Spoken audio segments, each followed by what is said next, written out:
What do chest-length beards, hot rods, and Texas blues have in common? ZZ Top, that's who. Buckle up, babe.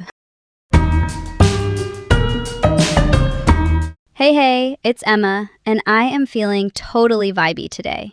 Windows down on the PCH after a perfect almond matcha kind of vibey. So, let's talk ZZ Top, okay?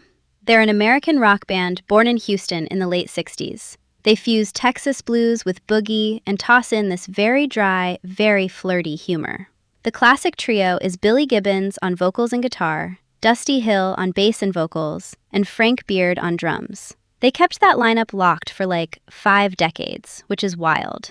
Their calling cards? Gritty guitar tone, innuendo lyrics, and those low-key, synchronized stage moves that are, honestly, the definition of cool minimalism.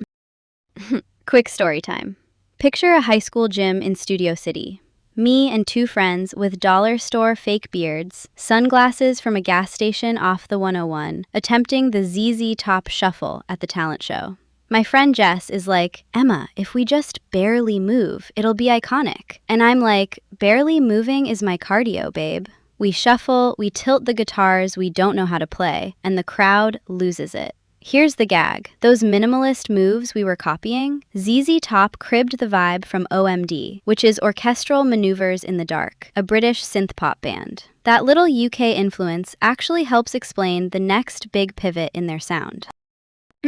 Eli 5 mode. ZZ Top starts in '69 as this tight Texas blues rock trio. By the early '80s, they get super smart about the MTV moment and fold in drum machines and synthesizers, electronic instruments that let you program precise rhythms and shimmering textures. The pivotal album is Eliminator in '83. It went diamond in the US, so 10 million plus. Think Sharp-Dressed Man and Legs, both with music videos that basically invented a whole neon hot rod universe. It's still blues under the hood, just with turbocharged polish that made radio and MTV swoon.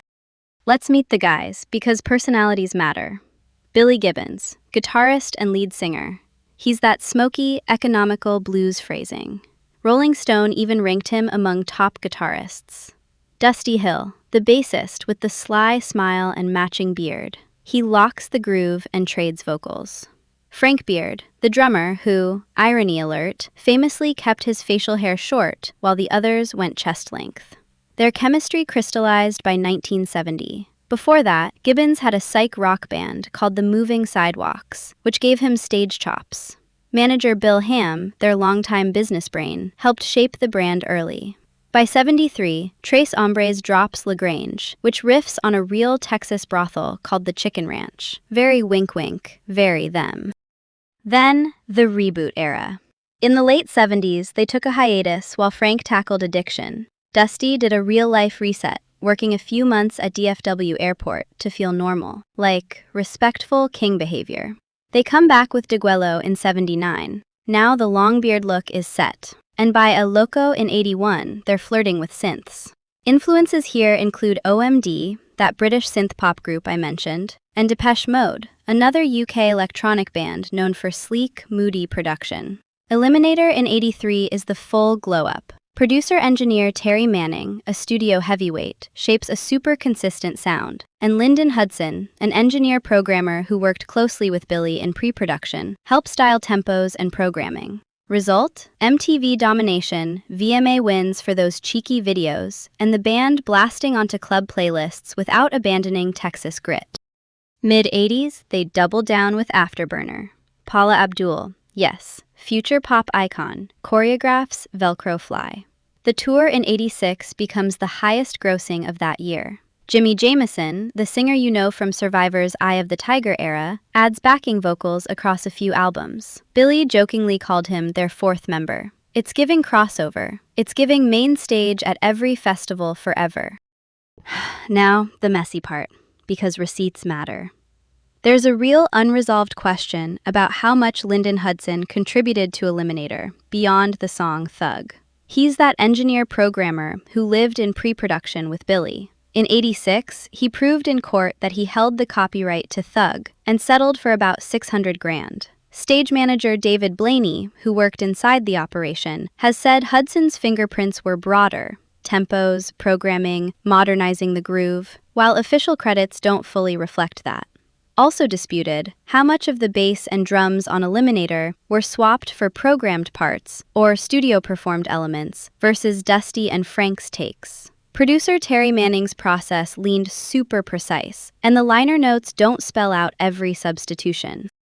My take, as someone who lives for a good studio nerd-out over an Erewhon smoothie, transparency is not optional. If a programmer or pre-pro wizard helps engineer the very heartbeat of a record, credit them cleanly. The industry is better at this now, but the 80s had that vibe of keep the myth tidy. And I get it, band brands are delicate, but a legacy this big can stand the truth. Paying someone after the fact is not the same as putting their name in lights. Culturally, ZZ Top are everywhere. For example, in Back to the Future Part 3, the 1990 Old West sequel in the time travel series, they cameo as the party band, doing an acoustic double-back. Chef's kiss. Their videos built an actual narrative universe. The Eliminator hot rod, the cool girl glow-ups, the chrome and neon dreamscapes. That visual storytelling was influencer culture before influencers. You saw the car and shades and instantly knew the brand. And the songs still live rent-free on classic rock radio. LaGrange, Tush, Sharp-Dressed Man, Gimme All Your Lovin', Legs, bangers only. Bittersweet footnote. Dusty Hill passed in 2021 and Frank Beard in 2026. Per their wishes, Billy Gibbons, that ever-cool frontman, kept the band rolling with Elwood Francis, their longtime tech-turned-bassist, and Michael Monahan on drums. Guinness World Records had already honored their insane lineup stability in 2018, and honestly, continuing the boogie is the most ZZ Top way to honor the legacy. Okay, pause. Next time, we're diving into another iconic rock circus with some truly unhinged tour stories. Think hotel TVs and guitars to the ceiling, but with, actual context and receipts. Okay, we covered a lot today. ZZ Top style. Protect the groove, credit the hands that build it, and wear your metaphorical beard with pride. Later.